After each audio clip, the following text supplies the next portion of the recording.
Gadis itu berdiri tak bergerak di bawah hujan lebat, dan pria di seberangnya tersenyum sangat aneh. Melihat itu, gadis itu buru-buru menutupi dirinya dengan tangan, dan pria itu bertanya apakah dia sering minum susu stroberi. Sekarang tidak perlu minum lagi, dan dia bertanya apakah dia benar, lalu berbalik dan bertanya kepada temannya apakah dia benar. Kemudian dia tertawa dan berkata bahwa dada Moon Dong-eun sangat besar, tetapi bagi Moon Dong-eun, kehidupan seperti ini adalah hal yang biasa. Setiap hari, dia tidak hanya harus merangkak di ruang olahraga sampai kelelahan, tetapi juga disiksa dengan alat pengeriting rambut 200 derajat Celcius di ruang olahraga yang penuh dengan teriakannya yang memilukan karena tidak tahan lagi. Moon Dong-eun hanya bisa meminta bantuan polisi, siapa sangka ibu Park Yeon-jin sudah mengurus semuanya. Polisi hanya mengkritik dan menasihati mereka seadanya, lalu membiarkan orang tua mereka menjemput mereka. Moon Dong-eun mengira dia akan melihat sinar matahari, tetapi yang dia dapatkan adalah pukulan yang lebih parah. Keesokan harinya Moon Dong-eun pergi ke ruang kesehatan untuk mengambil antiseptik, dan petugas kesehatan segera menyingsingkan lengan bajunya. Luka bakar yang mengerikan itu membuat guru ketakutan. Dia bertanya siapa yang melakukannya. Moon Dong-eun tidak berani memberitahu gurunya.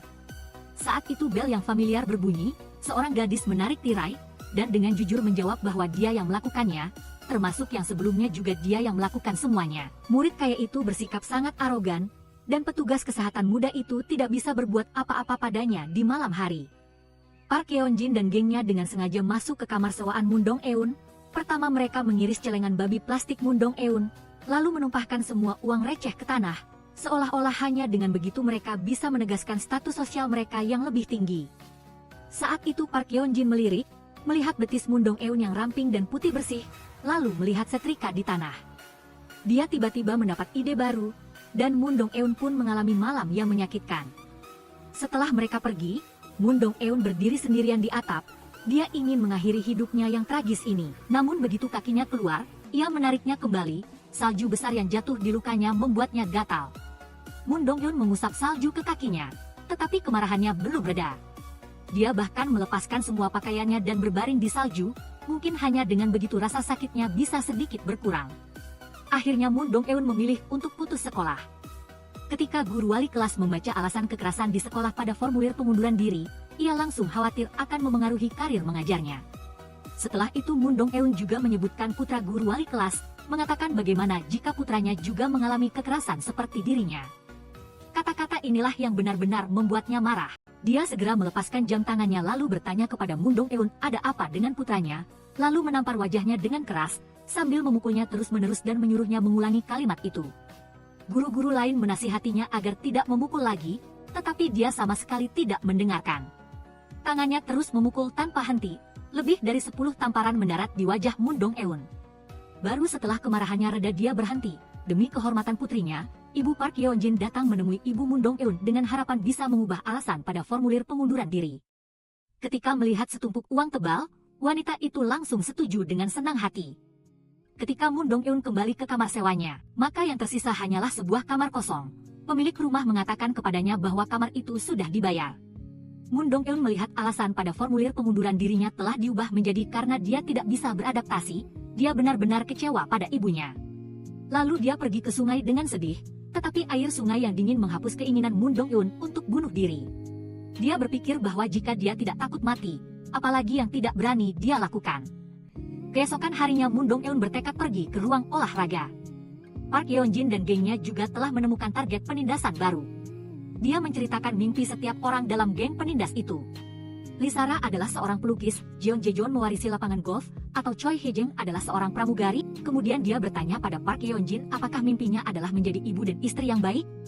Begitu Moon Dong-eun selesai bicara, geng pengganggu itu langsung tertawa terbahak-bahak. Wajah Park Yeon-jin menegang, lalu dia bertanya apa mimpi Moon Dong-eun. Moon Dong-eun menjawab bahwa itu adalah dia. Mulai hari ini, mimpinya adalah Park Yeon-jin.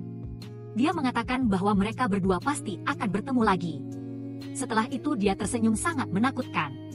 Anggota kelompok pengganggu itu memandang Moon Dong-eun dengan tatapan tidak percaya. Seolah-olah mereka belum pernah mengenalnya. Sejak itu, Moon Dong-eun mulai bekerja tanpa henti. Selama 3 hari dia bekerja memindahkan dan menumpuk bata di pabrik. Di malam hari dia belajar sendiri program SMA berkat cahaya redup di koridor. Seorang gadis tak dikenal di pabrik takut suara langkah kaki akan mengganggu belajar Moon Dong-eun. Jadi setiap kali dia kembali ke asrama, dia melepas sepatunya. Harus diakui bahwa masih ada orang baik di dunia ini, akhirnya surga tidak mengecewakan orang yang bertekad. Moon Dong-eun berhasil masuk universitas seperti yang diinginkan dan memulai tujuan hidupnya selanjutnya di tempat lain. Park Yeon-jin dan Jeon Jae-joon sedang menjalin hubungan yang tidak bisa diketahui orang lain. Mereka mengira mereka bisa bergandengan tangan sampai akhir hayat. Siapa sangka Park Yeon-jin mengenakan gaun pengantin, menikah dengan pria kaya Ha Du-yong. Ketika melihat ekspresi bahagia Park Yeon-jin, wajah Jeon Jae-joon menjadi sangat marah pada saat yang penting seperti itu. Moon Dong-eun yang sedang mempersiapkan balas dendam, bagaimana bisa dia tidak hadir? Dia dengan tulus mengucapkan selamat kepada Park Yeon-jin atas kebahagiaannya. Tapi suka dan duka dalam hidup ini tidak hanya tentang menikah saja. 10 tahun berlalu, semua anggota geng Park Yeon-jin telah mewujudkan impian SMA mereka. Lee Sara menjadi pelukis terkenal sesuai keinginannya. Jeon Jae-joon juga mewarisi lapangan golf dan masuk ke jajaran orang kaya. Cha Hye-jeng telah menjadi pramugari, selalu memikirkan cara untuk menjadi menantu keluarga kelas atas. Sementara Park Yeon-jin menjadi editor cuaca, tidak tahu cara menulis naskah dan bahkan meremehkan karyawan baru. Penyertasan Yeong-oh yang dulu di SMA sekarang masih mengikuti Jeon Jae-joon. Menjalani hidup yang sangat sengsara, demi kelangsungan hidup Moon Dong-eun yang sedang mempersiapkan balas dendam, masih harus mengajar les di beberapa tempat sekaligus saat kuliah. Kali ini dia datang ke rumah seorang siswa laki-laki untuk mengajar les. Siswa laki-laki itu berkata jika dia menunjukkan payudaranya, maka kali ini dia akan mendapatkan nilai tinggi. Lalu dengan bangga mengatakan, bagaimanapun juga, jika peringkatnya naik, dia baru akan menerima uang. Menghadapi pelecehan siswa itu, Moon Dong-eun sama sekali tidak marah. Ini bukan apa-apa dibandingkan dengan apa yang pernah dia alami sebelumnya. Moon Dong-eun mengambil ponsel yang sedang dalam panggilan, lalu bertanya kepada ibu siswa laki-laki itu apakah dia tahu bahwa dia telah merekam semuanya, dan mengatakan bahwa dia bisa membayar agar dia tetap diam. Siswa laki-laki itu buru-buru berkata bahwa dia ingin menjadi guru. Dia tidak boleh melakukan itu, tetapi Moon Dong-eun menjawab dengan nada santai. Dia bertanya apakah ternyata dia tidak boleh, lalu dia mendoakan siswa laki-laki itu berhasil dalam ujiannya. Setelah selesai bicara, dia langsung pergi pulang. Dalam perjalanan pulang Moon Dong-eun tiba-tiba pingsan. Ketika dia membuka matanya lagi, dia sudah berada di rumah sakit. Orang yang bersamaan dibawa ke rumah sakit dengan Moon Dong-eun adalah putra direktur, Jo Yo-jeng. Ketika mereka berdua saling bertatapan, Jo Yo-jeng langsung jatuh cinta padanya. Ketika Jo Yo-jeng mencabut jarum infus Moon Dong-eun, dia tidak sengaja melihat bekas luka bakar di lengannya. Moon Dong-eun kaget dan buru-buru menurunkan lengan bajunya. Lalu dia mengambil tasnya dan pergi. Dokter yang membawa surat pemeriksaan kesehatan Moon Dong-eun datang tetapi tidak menemukannya. Jo Yo-jeng melihat surat pemeriksaan, mengetahui Moon Dong-eun menderita anemia parah sehingga dia ingin Moon Dong-eun datang ke rumah sakit untuk pemeriksaan ulang. Maka dia datang ke sekolah Moon Dong-eun melalui alamat. Saat itu Moon Dong-eun tersenyum melangkah ke arahnya. Jo Yo-jeng mengira dia mengingatnya sehingga buru-buru menyapa. Tetapi dia memanggil senior lalu melangkah ke arah seorang mahasiswa. Mereka berdua mengobrol dengan gembira. Ternyata semua itu hanyalah ilusi Jo Yo-jeng. Dia pergi dengan sedih. Sementara Park Yeon-jin setelah menikah hidup bahagia dengan Ha Du-yong. Mereka juga melahirkan seorang putri yang manis bernama Ha Ye-sol. Suatu hari Ha Du-yong berkata kepada Park Yeon-jin bahwa Choi Hye-jeng telah menceritakan banyak hal tentang masa SMA mereka kepada orang lain.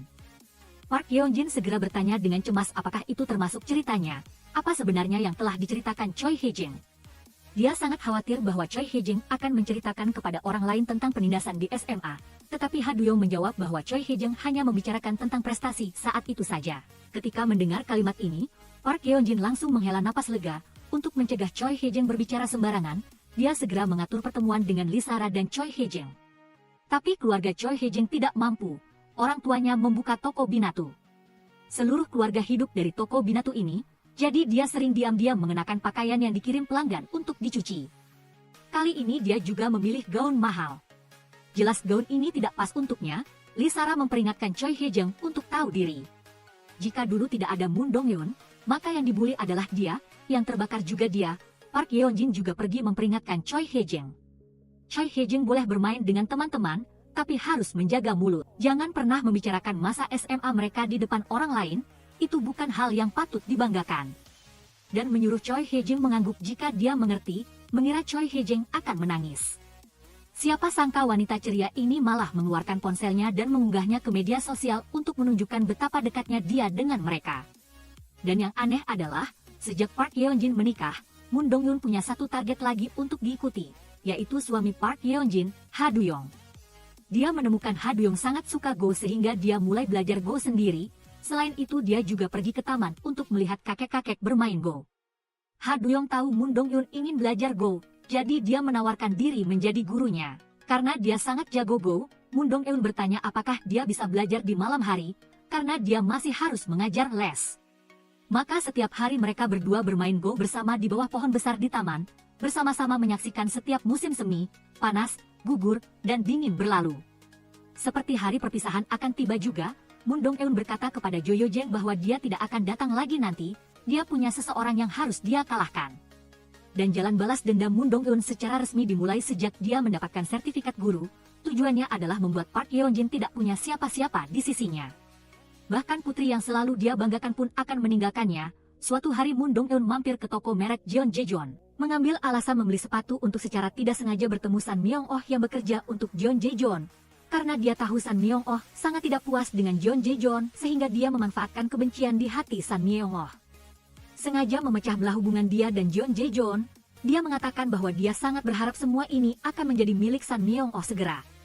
San Myung-oh menyuruhnya untuk tidak berlagak pintar di sana. Saat berbicara Moon Dong-eun juga sengaja mengungkapkan bahwa dia mengetahui berita mengejutkan.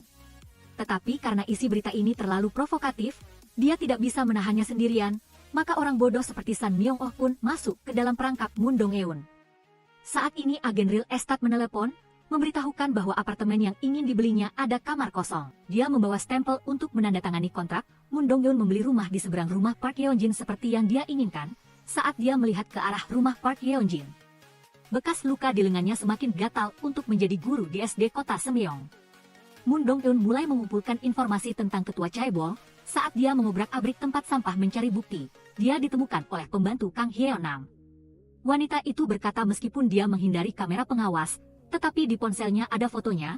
Dia telah mengambil foto selama 6 bulan berturut-turut.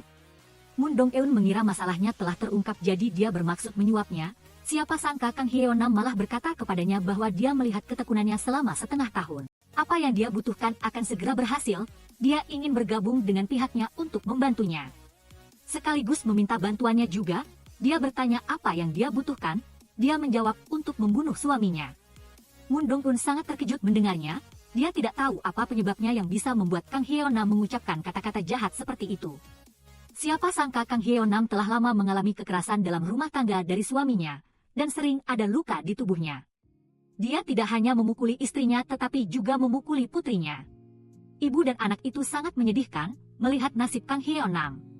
Moon Dong-eun memutuskan untuk membantunya, lalu dia memberikan banyak foto dan informasi yang telah dia kumpulkan kepada Kang Hyeon-nam. Semoga Kang Hyeon-nam bisa membantuku mengawasi Park Yeon-jin dan Jeon Jaejeon, dan begitulah tim balas dendam resmi terbentuk.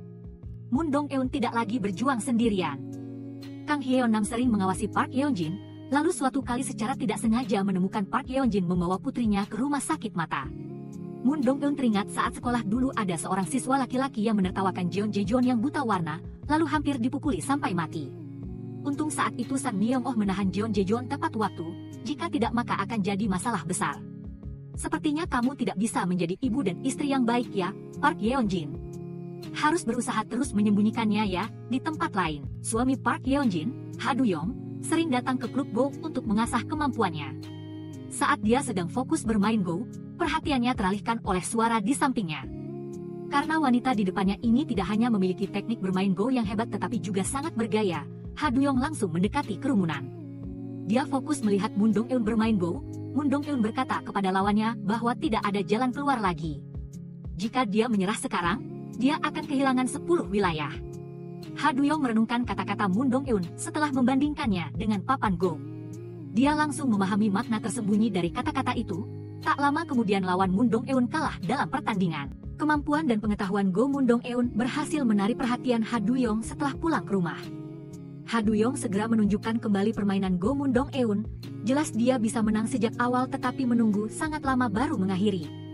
Dia berpikir keras tetapi tidak bisa memahami tindakan ini. Park Yeon-jin melihatnya termenung lalu bertanya siapa orang itu. Ha Duyong mengatakan seseorang dari klub Go, lalu bertanya apakah dia ada masalah. Park Yeon-jin mengatakan dia berniat tidur sebentar lalu pergi bekerja, dan mengatakan dia tidak mengerti mengapa Ha Duyong menyukai permainan yang memusingkan ini.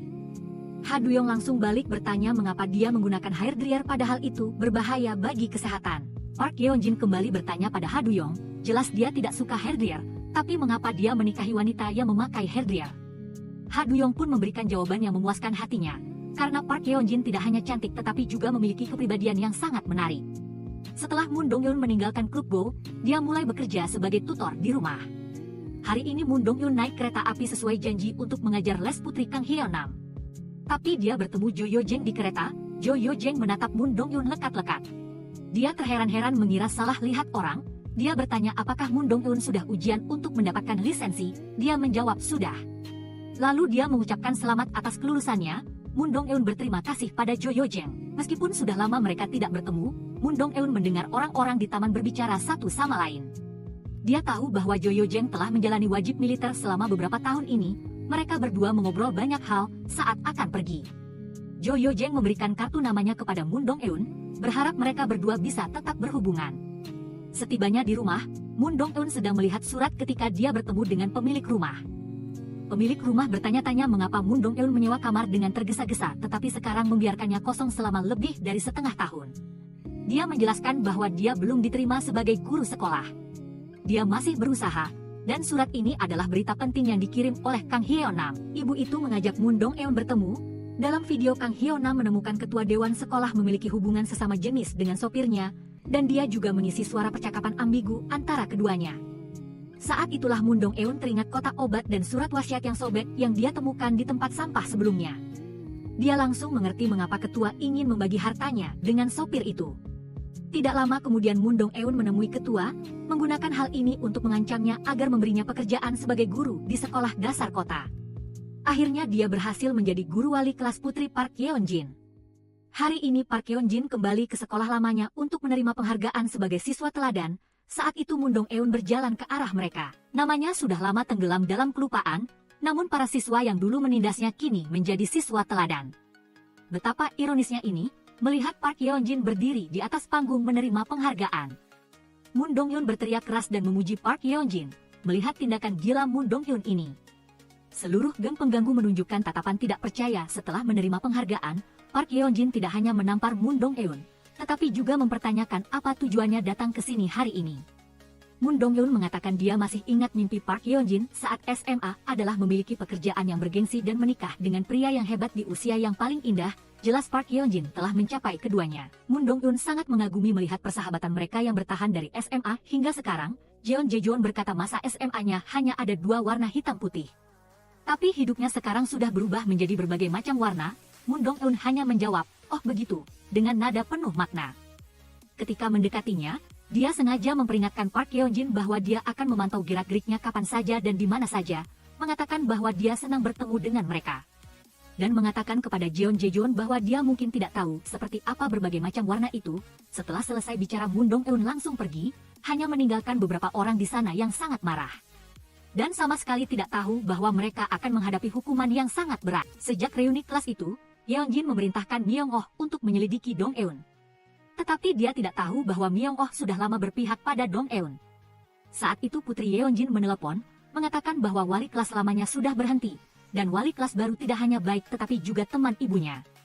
Yeonjin bertanya siapa dia, gadis itu langsung menjawab bahwa guru baru itu adalah Dong-eun.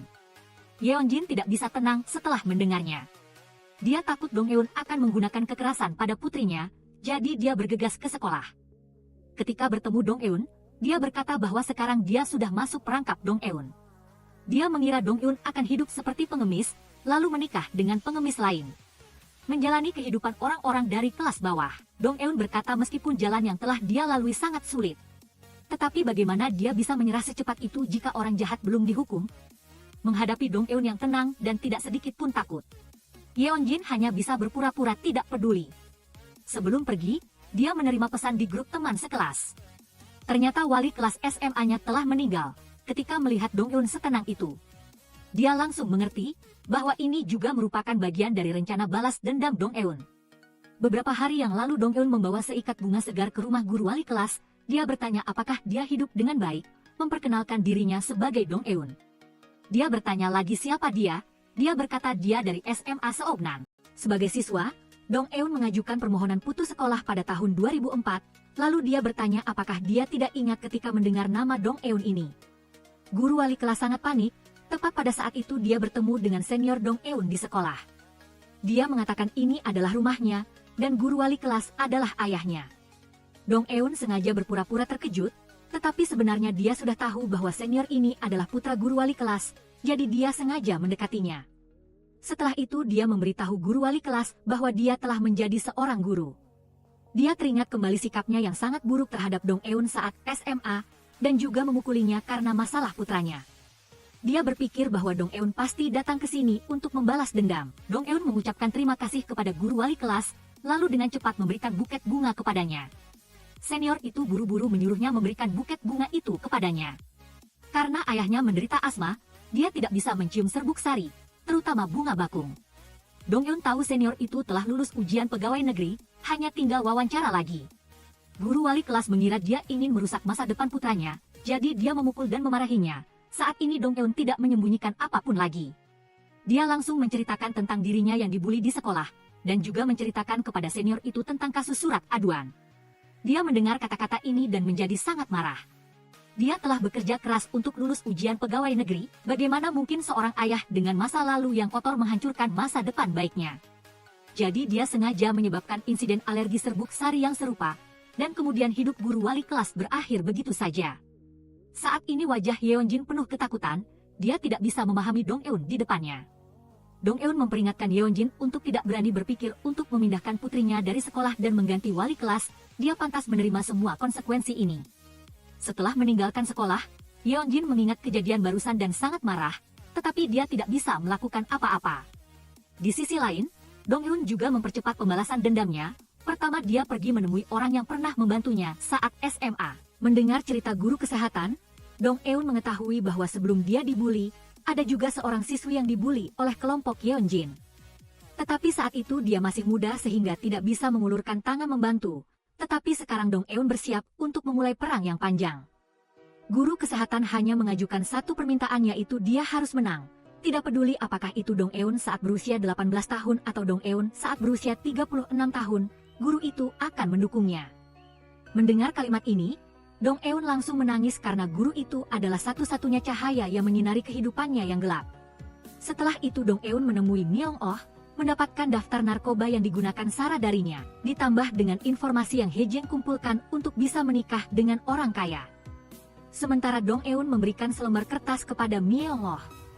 Myung Oh pergi ke rumah sakit sesuai alamat yang tertulis di kertas itu, dan tempat ini adalah tempat penyimpanan jenazah siswi Sohee yang pernah dibully karena keluarganya menganggap putri mereka tidak bunuh diri, sehingga mereka belum setuju untuk kremasi, hanya bisa disimpan di rumah sakit dalam waktu yang lama. Tujuan Dong Eun secara tersurat adalah untuk menghasut Myung Oh agar menuntut uang dari pelaku, hanya menunjukkan kepadanya jalan untuk menjadi kaya. Tetapi sebenarnya adalah untuk mendorongnya ke kematian, tetapi Myung Oh yang bodoh masih belum tahu apa-apa. Dia ingin tahu siapa pelakunya sehingga dia kembali menemui Dong Eun. Myung Oh menduga bahwa kecuali dirinya, pelakunya adalah salah satu dari kelompok pembuli. Apakah karena Sarah menghirup narkoba lalu melakukannya? Atau justru Yeonjin yang paling kejam di antara kelompok itu? Myung Oh berkata mereka sudah berada di perahu yang sama. Dia bertanya siapa sebenarnya pelakunya di antara keempat orang itu? Siapa yang membunuh Yoon Sohee? Dong Eun memberitahu Myung Oh siapa pelaku yang membunuh Yoon Sohee. Tetapi tujuan Myung Oh juga tidak sederhana, dia membeli tiket pesawat sekali jalan ke luar negeri terlebih dahulu, termasuk tiket untuk suami Yeonjin, Ha Du-yong. Tetapi sejak saat itu mereka tidak bisa lagi menghubungi Myung Oh. Di sisi lain, sejak Dong Eun menjadi wali kelas putri Yeonjin, setiap hari Yeonjin seperti duduk di atas bara, takut putrinya akan disiksa dengan catokan seperti yang dia lakukan. Putrinya sangat bingung dengan perilaku ibunya. Dia bertanya kepada ibunya mengapa harus menempelkan benda panas ke tubuh orang lain. Melakukan hal itu sangat jahat, pantas dihukum. Kata-kata ini membuat hati Yeonjin sakit. Untuk melindungi putrinya agar tetap aman, dia menemui kepala sekolah. Melalui cerita kepala sekolah, dia mengetahui bahwa Dong Eun bisa menjadi guru wali kelas karena diatur oleh ketua yayasan sekolah. Latar belakang Dong Eun juga tidak ada celah sama sekali. Yeonjin meninggalkan kantor kepala sekolah lalu pergi ke kelas putrinya. Dia melihat Dong Eun berdiri di belakang putrinya untuk memprovokasi Yeonjin. Dong Eun sengaja meletakkan tangan yang memegang gunting tepat di belakang putrinya. Hal ini membuat Yeonjin yang berada di luar pintu semakin marah. Dia ingin menggunakan uang untuk menyelesaikan kekerasan di masa lalu dengan Dong Eun. Asalkan Dong Eun menuliskan jumlah uang yang dia inginkan dan berjanji tidak akan pernah muncul dalam hidupnya lagi, maka Yeonjin akan menyetujui semua syarat Dong Eun. Dong Eun bertanya apakah Yeonjin tidak benar-benar merasa bersalah? Yeonjin langsung menjawab, bukankah Dong Eun melakukan ini karena hal itu? Kemudian Yeonjin mengatakan kepadanya bahwa mereka berdua sudah hampir berusia 40 tahun. Berpikirlah realistis, jangan terlalu bermimpi. Semua ini sudah berlalu, sekarang apa lagi yang kau inginkan darinya? Melihat Yeonjin sama sekali tidak menunjukkan penyesalan, Dong Eun tidak berniat memaafkannya. Dia hanya ingin Yeonjin dihukum oleh hukum, lalu Dong Eun mengungkapkan bahwa putri Yeonjin tidak bisa membedakan warna biru dan merah. Saat ini Yeonjin baru menyadari bahwa Dong Eun telah mengetahui rahasia yang telah dia sembunyikan selama bertahun-tahun, kemudian dia mendengar Dong Eun berkata dia ingin Yeonjin perlahan-lahan layu, hari demi hari, bulan demi bulan. Biarkan mereka berdua layu bersama. Ketika melihat uang tidak bisa menyelesaikan masalah ini, Yeonjin membujuk suaminya Duyong untuk menyekolahkan putri mereka ke luar negeri. Setelah itu baru bisa diputuskan. Tetapi Yeonjin tidak bisa memberitahu Duyong situasi sebenarnya. Dia hanya bisa mengarang alasan untuk menutupi. Sejak melihat Dong Eun bermain catur, setiap hari Duyong datang ke klub untuk melihat apakah Dong Eun ada di sana. Tetapi dia tetap pulang dengan kecewa seperti sebelumnya. Tepat ketika dia akan pergi, dia tiba-tiba melihat sekilas orang yang dia harapkan. Kali ini akhirnya Duyong bisa bermain catur dengan Dong Eun sesuai keinginannya, dan semua ini berada dalam rencana Dong Eun. Duyong sangat ingin mengetahui lebih banyak tentang wanita di depannya. Dia bertanya pekerjaan Dong Eun. Tetapi Dong Eun menjawab pekerjaannya adalah menusuk dari belakang pria polos dan membuat mereka menangis. Jawaban ini jelas membuatnya tertawa. Duyong bertanya apakah Dong Eun menghasilkan banyak uang. Dong Eun menjawab tidak banyak, karena dia orang baik. Dong Eun memberikan jawaban yang sama sekali berbeda untuk pertanyaan Duyong. Hal ini semakin membuat Duyong ingin mengetahui lebih banyak tentang wanita yang seperti teka-teki ini.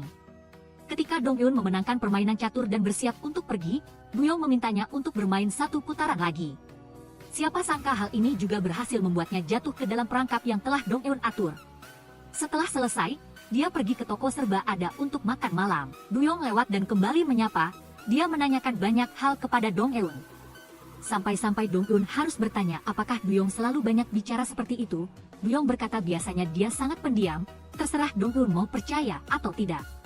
Mungkin Duyong sendiri tidak bisa memahami perilakunya hari ini. Sebelum pulang, dia memberikan kartu namanya kepada Dong Eun. Dan untuk membuatnya lebih penasaran, Dong Eun tidak setuju. Siapa sangka pertemuan mereka berdua telah difoto oleh orang lain.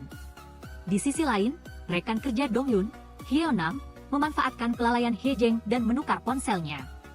Dan dengan begitu Dong Eun menemukan banyak informasi dari ponsel tersebut. Di dalamnya tidak hanya ada foto Hye-jeng dengan berbagai pria, tetapi juga informasi bahwa dia akan segera menikah. Ternyata Hye-jeng adalah orang dengan status terendah dalam kelompok pembuli.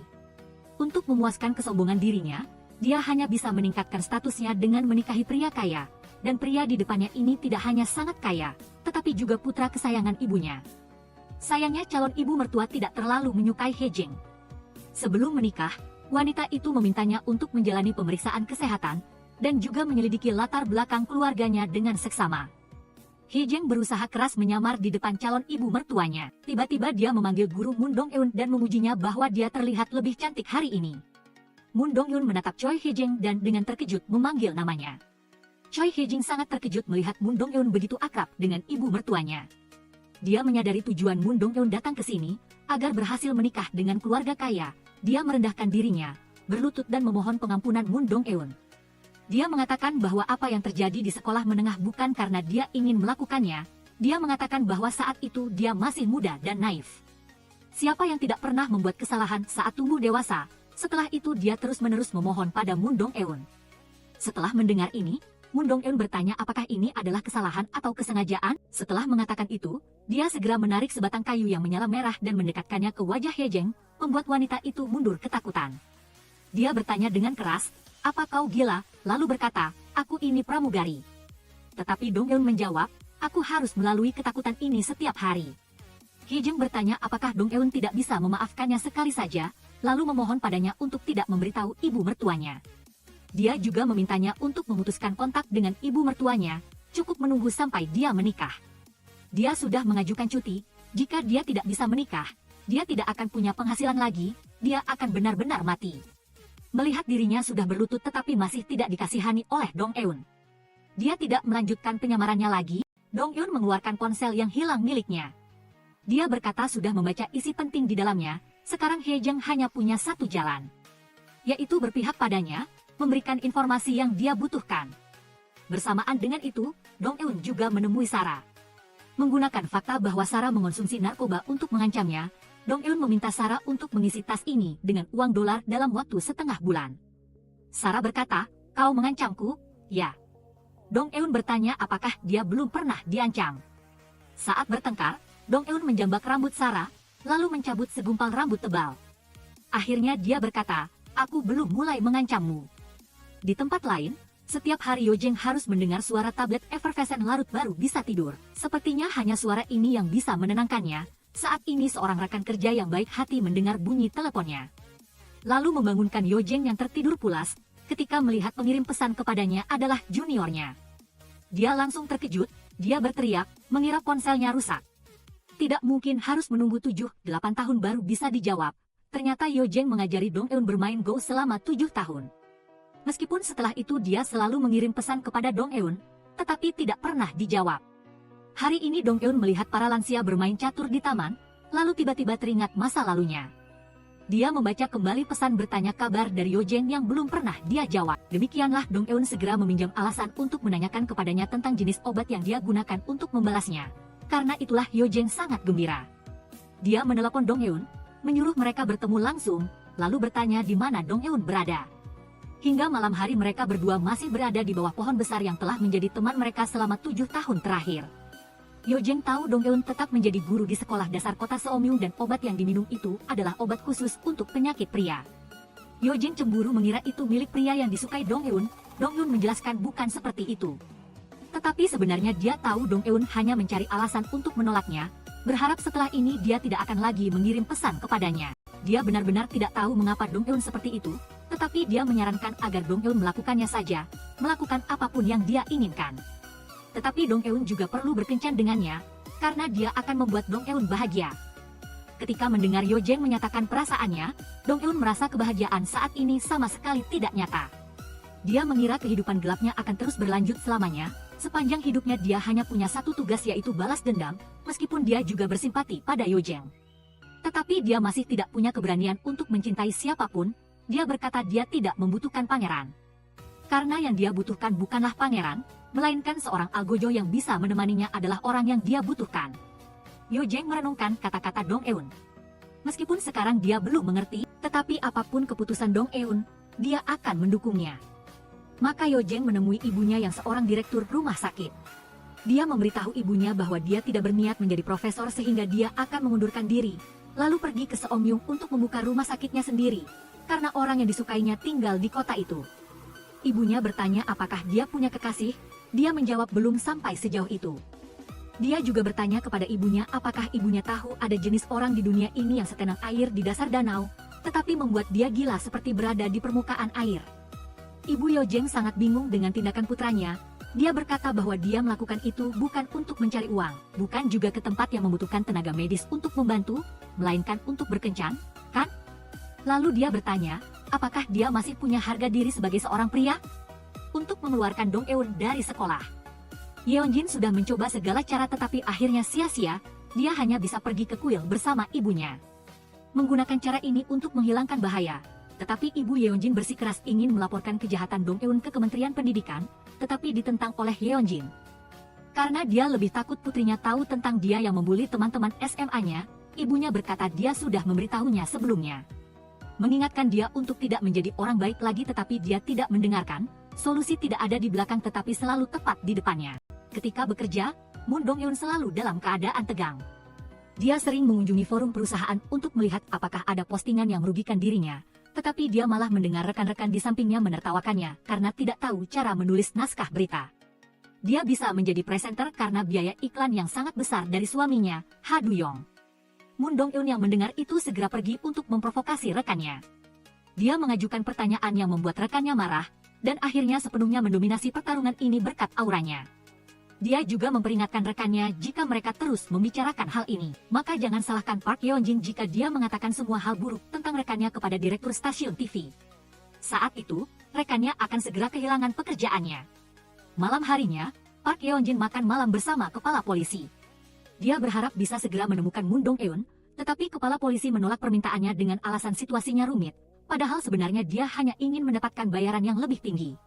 Ternyata kepala polisi telah menyuruh beberapa pria untuk mengikuti Moon Dong-eun. Setelah Moon Dong-eun menyadarinya, dia ingin segera melepaskan diri dari mereka. Jadi, dia melakukan aksi kejar-kejaran kecepatan dengan para penguntit. Dia bahkan sengaja mengerem mendadak di persimpangan, sehingga membuat para pria itu terlihat jelas. Karena mobil mereka adalah mobil sewaan, agar tidak meninggalkan catatan di pihak polisi, mereka setuju untuk menyelesaikan secara pribadi setelah orang-orang itu pergi. Dong-eun baru bisa bernapas lega, masih merasa takut saat mengingatnya. Rekan Dong-eun, Hyeon-nam, yang mengetahui kejadian itu, segera datang memeriksa apakah Dong-eun terluka. Tetapi dia dicurigai oleh Dong-eun. Hyeon-nam lalu berkata bahwa dia sedang membuntuti di belakang dan melihat ada orang yang membuntuti Dong-eun, jadi dia juga membuntuti sampai sini. Setiap hari dia hanya bermimpi bisa makan malam dengan putrinya dengan gembira, tidak ada pikiran lain. Dong-eun juga menyadari dia tidak seharusnya mencurigai Hyeon-nam, jadi dia segera meminta maaf padanya. Dia akan membantunya mewujudkan mimpinya. Kemudian menyatakan dengan jelas bahwa mereka hanyalah mitra yang bersama-sama melaksanakan rencana balas dendam. Setelah itu dia pergi ke bengkel mobil. Ketika mendengar suara daging panggang mendesis di atas pumpangan, dia teringat kembali pada luka bakar akibat catokan rambut di SMA, lalu dia tidak sengaja menendang ponsel di lantai ke bawah meja. Namun, bekas luka yang tersisa setelah luka itu membuatnya semakin tidak nyaman. Dia sama sekali tidak sadar untuk melihat di mana ponselnya. Saat meraba-raba di sekitarnya, dia tidak sengaja menjatuhkan sesuatu di atas meja. Melihat banyak orang yang memperhatikannya membuatnya semakin tidak berdaya. Setelah itu Dong-eun pergi ke tempat janjian dengan Yo-jeng. Yo-jeng melihat Dong-eun tidak hanya linglung tetapi juga pakaiannya penuh noda oli hitam. Dia menduga pasti ada sesuatu yang terjadi padanya. Untuk terus menolak Yo-jeng, Dong-eun menceritakan bagaimana dia dibully saat SMA kepadanya. Selain itu, dia telah mempertaruhkan seluruh hidupnya pada jalan balas dendam sehingga dia hanya boleh menang dan tidak boleh kalah. Yo-jeng bertanya apakah Dong-eun pernah berpikir untuk menghentikan balas dendamnya karena hidup Dong-eun jauh lebih penting daripada si pembuli itu. Dan setelah balas dendam berakhir, dunianya akan menjadi puing-puing yang membosankan dan hambar. Memikirkannya saja sudah cukup untuk mengetahui bahwa sejak kecil Park Yeon-jin pasti telah menjalani kehidupan seperti dalam dongeng. Belum pernah merasakan pahitnya kesulitan, Park Yeon-jin sangat terkejut saat melihat bekas luka bakar besar dan kecil yang tumpang tindih di lengan Moon Dong-eun. Moon Dong-eun berkata bahwa Park Yeon-jin sudah terkejut hanya dengan melihat satu lengan, jadi apakah dia masih ingin membantunya kembali? Setelah mengatakan itu, Moon Dong-eun berjalan di bawah lampu dan perlahan melepas jaketnya. Park Yeon-jin melihat bekas luka bakar putih yang tersisa di tubuh Moon Dong-eun. Pemandangan mengerikan ini membuatnya marah dan sedih. Dia tidak bisa percaya ada orang sejahat itu di dunia ini. Moon Dong-eun berkata dia sudah tidak punya martabat lagi, menyuruhnya untuk kembali. Dia ingin setia pada kemarahan dan kejahatan dalam dirinya, tetapi saat itu Jo Yo-jeng berkata dia setuju. Dia akan menjadi algojonya, lalu dengan ragu dia memakaikan jaket pada Moon Dong-eun. Dia memberitahunya bahwa lain kali jika menghadapi kesulitan, hubungi dia, karena dia juga pernah begitu mudah menyerah dalam keputusasaan seperti itu, jadi dia tahu betapa beratnya kemarahan itu. Dia juga bertanya siapa yang ingin dia kalahkan saat dia belajar Go dari Jo Yo-jeng, dan dia langsung menjawab itu adalah suami Park Yeon-jin. Karena dia ingin di akhir pembalasan dendamnya, tidak ada seorang pun di samping Park Yeon-jin, tidak ada lagi teman dan orang tua, tidak ada lagi putri dan suami, tidak ada seorang pun yang menemaninya, dan tidak menerima cinta lagi. Kita awalnya mengira Moon Dong-eun memiliki penampilan yang menakutkan orang lain. Namun di balik punggung seseorang yang selalu lembut seperti Jo Yo-jeng, juga tersembunyi sebuah rahasia besar. Dia dulunya memiliki keluarga yang bahagia, ayahnya adalah direktur rumah sakit, ayahnya yang baik hati. Justru karena etika kedokterannya, dia menerima untuk melakukan operasi pada seorang narapidana, yang tidak disangka setelah operasi selesai. Dia dibunuh oleh narapidana itu dengan pisau bedah yang sama. Jo Yo-jeng tidak dapat menerima ini dan untuk waktu yang lama dia sangat marah. Hanya ketika bermain Go dengan Moon Dong-eun, hatinya merasa tenang. Tetapi yang lebih menjengkelkan adalah, si pembunuh sama sekali tidak menunjukkan penyesalan, dia bahkan mengirim surat secara teratur setiap bulan kepada Jo Yo-jeng. Pada hari itu, rekannya membawa surat yang dikirimkan kepada Ibu Joyojeng, dan segera setelah melihat isi surat itu dia merasa sangat marah. Di dalamnya, si pembunuh merinci bagaimana dia membunuh ayah Joyojeng. Dia bahkan membanggakan hal itu. Ibu Joyojeng sama sekali tidak tahu bahwa putranya selama bertahun-tahun selalu menderita gangguan dari si pembunuh.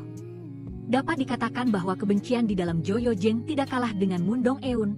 Dia juga sering berfantasi tentang bagaimana dia akan membalas dendam di rumahnya. Setelah Ibu Joyojeng mengetahui bahwa si pembunuh selalu mengirim surat kepada putranya untuk waktu yang lama, dia segera pergi ke penjara untuk menemuinya. Awalnya dia masih dengan polos berpura-pura menyesal. Namun begitu tahu kejadiannya terbongkar, dia langsung tidak lagi menyembunyikannya. Dia bahkan terus terang mengatakan bahwa ketiga anggota keluarga Joyojeng adalah dokter. Setiap dokter selalu memiliki keyakinan mulianya sendiri. Oleh karena itu, kematian ayah Joyojeng adalah karena dia pantas mendapatkannya. Ketika mendengar kata-kata ini, Ibu Joyojeng benar-benar gila. Dia berteriak keras memaki bajingan itu. Saat itu Jeon Jaejeon tiba-tiba menerima sikat gigi anak-anak. Di dalamnya juga diperintahkan agar Jeon Jaejeon pergi melakukan tes DNA. Jeon Jaejeon saat itu belum mengerti apa-apa tapi tetap patuh melakukannya. Setelah itu dia menemukan bahwa dia tiba-tiba memiliki seorang putri lagi, dan gadis kecil ini adalah putri Ha Duyong, Ha Yesol. Jeon Jaejeon saat ini sangat bersemangat berlari ke sekolah putrinya. Tepat ketika dia melihat gadis kecil itu sedang menunggu untuk menyeberang jalan tetapi tidak bisa membedakan warna lampu peringatan. Dia semakin yakin bahwa Ha Yesol adalah putrinya. Jeon Jaejeon dengan gembira bergegas ke sisi putrinya tetapi ketika dia mendengar klakson mobil di gerbang sekolah berbunyi keras, dia tiba-tiba marah dan berteriak-teriak. Penampilannya yang temperamental dan agresif membuat Ha Yesol merasa takut. Segera setelah itu Jeon Jaejeon pergi mencari pengacara untuk mencari tahu tentang hak asuh anak. Dia ingin merebut kembali anak itu dari Park Yeonjin. Tapi pengacara memberitahunya bahwa meskipun dia mengajukan gugatan, hak asuh anak tidak bisa diberikan kepadanya. Karena Ha Yesol adalah anak yang lahir dari pernikahan sah antara Park Yeonjin dan Ha Duyong. Oleh karena itu, ayah anak itu tetap suami Park Yeonjin. Bahkan jika dia mendapatkan hasil tes DNA, secara hukum pengadilan tidak akan memutuskan untuk menyerahkan anak itu kepadanya kecuali Park Yeonjin dan suaminya bercerai. Begitu mendengar kata-kata ini, Jeon Jaejeon segera menemui Park Yeonjin untuk menanyainya. Dia bertanya mengapa dia mengubah anaknya menjadi anak orang lain. Dia mencekik Park Yeonjin, memaksanya untuk mengatakan yang sebenarnya. Apakah setelah melahirkan dia baru tahu anak itu anaknya? Atau sejak awal sengaja menyembunyikan kebenaran ini, bahkan ketika sudah tahu hamil anaknya, tetap memilih untuk melanjutkan pernikahan palsu itu? Apakah dia bersikeras akan mencampakkannya sampai akhir seperti itu? Setelah itu, dia tidak menunggu Park Yeonjin sempat menjawab, langsung menerkam dan menciumnya. Dan Park Yeonjin, karena ingin meredakan kemarahannya membara di hati Jeon Jaejeon, membalas ciumannya, tidak tahu selama ini di hati Park Yeonjin siapa yang dia cintai. Suaminya Ha Duyong atau Jeon Jaejeon. Saat ini Ha Duyong sedang bermain sepak bola dengan putrinya dan menemukan bahwa gadis kecil itu salah mengenali warna baju seorang teman sekelasnya. Tapi dia sama sekali tidak peduli dengan hal ini. Ha Yesol memberitahunya bahwa minggu depan sekolah akan mengadakan kegiatan ekstrakurikuler, hanya meminta ayah untuk datang. Ha Duyong juga tiba-tiba teringat bahwa sebelumnya Park Yeonjin pernah mengatakan dia tidak menyukai guru wali kelas putrinya saat ini. Ha Yesol mendengar itu lalu bertanya mengapa ibunya tidak menyukai guru wali kelasnya. Jelas mereka adalah teman seangkatan saat SMA, mana mungkin saling membenci. Keesokan harinya Ha Duyong datang ke sekolah putrinya untuk mengikuti kegiatan ekstrakurikuler di kelas gadis kecil itu. Namun ketika dia menoleh, dia melihat Jeon Jaejeon berdiri tepat di depan pintu kelas. Ha Duyong merasa sangat bingung mengapa Jeon Jaejeon ada di sini. Jeon Jaejeon juga langsung mengatakan bahwa dia memiliki anak di luar nikah di kelas ini, lalu menatap Ha Duyong dengan tatapan penuh makna. Ha Duyong merasa sangat tidak nyaman dengan sikapnya ini untuk meredakan suasana yang tidak nyaman. Jeon Jaejeon hanya bisa berbohong bahwa dia datang ke sini untuk bertemu dengan teman lama. Tepat pada saat ini, Ha Duyong melihat guru wali kelas putrinya masuk. Tapi yang mengejutkan, orang ini adalah Mundong Eun yang sering bermain Go dengannya. Ha Duyong, karena tidak ingin Jeon Jaejeon menyadari sesuatu yang tidak biasa, segera mengubah topik pembicaraan ke hubungan Jeon Jaejeon dan Park Yeonjin setelah kegiatan ekstrakurikuler selesai. Ha Duyong menuntun Ha Yesol bersiap pulang, sedangkan Jeon Jaejeon terus menatap Ha Yesol. Hal ini membuat Ha Duyong sangat tidak nyaman. Jeon Jae-jeon terus mengisyaratkan bahwa gadis kecil itu tidak mirip Ha Du-yong. Dia bahkan mengucapkan kata-kata menantang Ha Du-yong yang membuat Ha Du-yong marah dan pergi. Sebelum Ha Du-yong pergi, Jeon Jae-jeon juga tidak lupa bertanya kepada Ha Du-yong apakah dia sudah menemukan bagian go itu. Setelah itu Ha Du-yong menerima surat anonim. Di dalamnya adalah foto dirinya dan Moon Dong-eun. Dia mengira surat ini dikirim oleh Moon Dong-eun, tetapi tidak dapat menghubunginya. Jadi dia hanya bisa pergi menemui Jeon Jae-jeon untuk menanyakan dengan jelas. Ha Du-yong memperhatikan bahwa parfum yang digunakan Jeon Jae-jeon sama dengan Park Yeon-jin. Selain itu, gerakan dan penampilan mereka saat menggunakannya juga sama persis. Hal ini membuatnya mau tidak mau curiga terhadap istrinya setelah kembali ke rumah. Ha Du-yong segera pergi ke ruang kerja dan melihat foto Park Yeon-jin saat SMA. Hal ini membuat kecurigaan di siang hari kembali menghantuinya. Menunggu Park Yeon-jin kembali, dia langsung mempertanyakan apakah dia sering bertemu Jeon Jae-jeon dan Moon Dong-eun, tetapi dia menyangkalnya. Dia hanya mengatakan bahwa dia sering mencoba pakaian di toko Jeon Jae-jeon, tetapi dia tidak menghubungi Moon Dong-eun akhir-akhir ini. Dia juga mengatakan bahwa dia sering melakukan hal-hal yang sangat aneh. Dia bahkan sengaja berpura-pura tidak tahu dan bertanya kepada Ha Du-yong apakah dia diancam oleh Moon Dong-eun. Ha Du-yong mendengar itu dan langsung menyadari ada yang tidak beres, mengatakan bahwa dia dan temannya sama-sama seperti itu. Setiap kali dia bertanya tentang Moon Dong-eun, mereka selalu mengatakan apakah dia diancam oleh Moon Dong-eun. Melihat suaminya bertingkah aneh seperti itu, hati Park Yeon-jin merasa gelisah. Dia segera berlari ke mobil untuk mencari riwayat perjalanan Ha Du-yong, dan menemukan bahwa Ha Du-yong telah menemui mantan pacarnya, Jeon Jae-jeon. Hal ini membuat bulu kuduknya merinding. Lalu saat memandikan putrinya, Park Yeon-jin mengetahui berita mengejutkan lainnya. Yaitu, bukan hanya suaminya yang mengikuti kegiatan di sekolah putrinya hari ini, tetapi mantan pacarnya juga ada di sana. Park Yeon-jin khawatir tidak tahu berapa lama lagi rahasianya bisa disembunyikan setelah rapat orang tua berakhir. Jeon Jae-jeon kemudian mengancam Moon Dong-eun agar tidak menyentuh putri Park Yeon-jin, jika tidak dia akan menyesal. Moon Dong-eun justru mengancamnya balik bahwa jika dia ingin mendapatkan hak asuh putri Park Yeon-jin, maka dia hanya bisa berpihak padanya, karena dia adalah mitra kerjanya untuk bertukar kondisi. Moon Dong-eun memberikan gambar yang digambar Ha Ye-sol untuk ditunjukkan padanya. Jeon Jae-jeon melihat putrinya mewarisi buta warna sepertinya dan merasa sangat malu. Setelah pergi, Moon Dong-eun langsung masuk ke toilet. Dia terus-menerus membersihkan noda di lengannya. Karena itu membuatnya mengingat kenangan menyakitkan di masa lalu, dari dulu. Mereka hanya tahu bahwa Park Yeon-jin adalah dalang yang melecehkan Moon Dong-eun, tetapi tidak tahu bahwa Jeon Jae-jeon juga salah satu pelaku yang merundungnya. Jadi Jeon Jae-jeon juga masuk dalam daftar balas dendamnya agar rencana balas dendamnya berjalan lancar. Moon Dong-eun pergi menemui Lisara.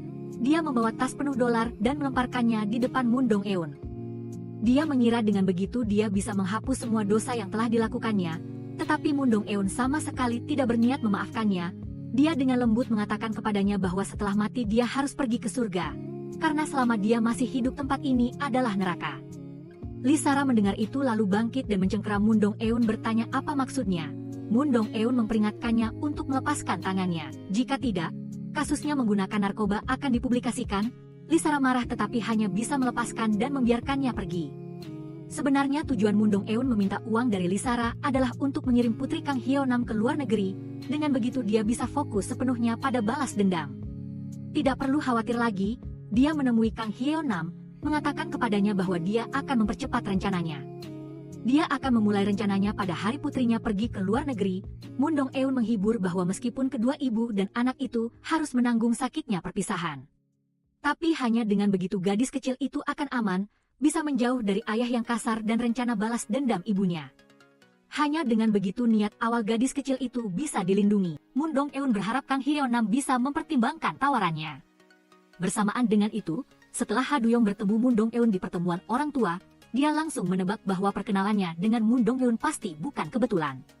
Untuk mencari tahu tujuan Moon Dong-eun mendekatinya, dia menemui sahabat Park Yeon-jin, Choi Hye-jing, saat SMA tanpa tahu bahwa Choi Hye-jing sudah lama berada di pihak Moon Dong-eun. Ha Du-yong bertanya padanya tentang hubungan Park Yeon-jin dan Moon Dong-eun. Choi Hye-jing memberitahu Ha Du-yong bahwa Moon Dong-eun dan Park Yeon-jin bukan hanya teman SMA, tetapi Park Yeon-jin juga telah merundung Moon Dong-eun untuk waktu yang lama. Ha Du-yong bertanya dengan curiga kepada Choi Hye-jing apakah itu seperti perundungan sekolah? Choi Hye-jing segera menjawab, bukan seperti perundungan sekolah tetapi memang perundungan sekolah. Setelah itu dia juga menceritakan apa yang Park Yeon-jin lakukan kepada Moon Dong-eun saat SMA. Ha Du-yong tidak menyangka istrinya yang tidur bersamanya menyembunyikan begitu banyak hal darinya. Tapi Hye-jeng tidak menceritakan semuanya kepada Ha Du-yong. Dia dengan samar-samar mengatakan itu adalah cerita yang sangat sensasional, menyuruhnya segera pulang dan bertanya pada istrinya. Ha Du-yong teringat kembali kata-kata Moon Dong-eun kepadanya. Dia pernah berkata dia mempertaruhkan hidupnya dan dia harus menang. Saat ini, Ha Du-yong akhirnya memahami rencana balas dendam Moon Dong-eun terhadap istrinya. Ha Du-yong tidak tahu bagaimana menghadapi Park Yeon-jin. Jadi dia pergi sendirian ke taman dan secara kebetulan melihat Jo Yo-jeng sedang bermain Go dengan beberapa paman. Untuk melepaskan diri dari paman-paman itu, Ha Du-yong meminta Jo Yo-jeng mencari alasan untuk membantunya. Mereka berdua bermain Go bersama. Tetapi hati Ha Du-yong terasa seperti dikelilingi sarang semut api. Sehingga dia terus-menerus memeriksa ponselnya. Jo Yo-jeng bertanya kepada Ha Du-yong apakah dia tinggal di dekat sini. Ha Du-yong juga mengatakan tujuan dia pindah ke sini adalah untuk membalas dendam temannya. Ha Du-yong merasa sangat lucu menghadapi jawaban ini. Dia bilang balas dendam di Korea tidak mudah. Apalagi di sini tidak diperbolehkan menggunakan pistol. Ha Du-yong membantah, mengatakan tanpa pistol masih ada pisau. Pistol bisa menembak dari jarak jauh. Sedangkan pisau harus dekat baru bisa efektif. Harus dekat untuk melihat matanya terpantul di mata lawan lalu bertindak. Setelah kembali ke rumah, Ha Du-yong bertanya kepada Park Yeon-jin apakah dia mengenal guru wali kelas baru putrinya, Moon Dong-eun. Melihat nada dan ekspresi suaminya, Park Yeon-jin menebak dia pasti sudah tahu sesuatu. Lalu dia langsung memberitahu Ha Du-yong bahwa mereka sudah menikah selama 10 tahun, dan memiliki seorang putri yang lucu. Dia tidak bisa meninggalkan dia hanya karena perkataan orang lain. Dia juga mengatakan tidak ada orang di dunia ini yang tidak pernah berbuat salah, jadi ketika memilih, dia harus memilih orang yang menonjol sepertinya. Sedangkan hal-hal gelap yang tersembunyi di dalam kotak jangan bodoh membukanya, hanya dengan begitu. Dia dan putrinya tidak akan terluka, meskipun Park Yeon-jin berkata begitu. Tapi dia sama sekali tidak berniat melepaskan Moon Dong-eun. Dia mendapatkan semua informasi tentang Moon Dong-eun dari kepala polisi. Meskipun latar belakang Moon Dong-eun tidak tercela, Park Yeon-jin menemukan bahwa Moon Dong-eun memiliki seorang ibu yang sangat mencintai uang, saat ini hidup dalam kesengsaraan yang luar biasa.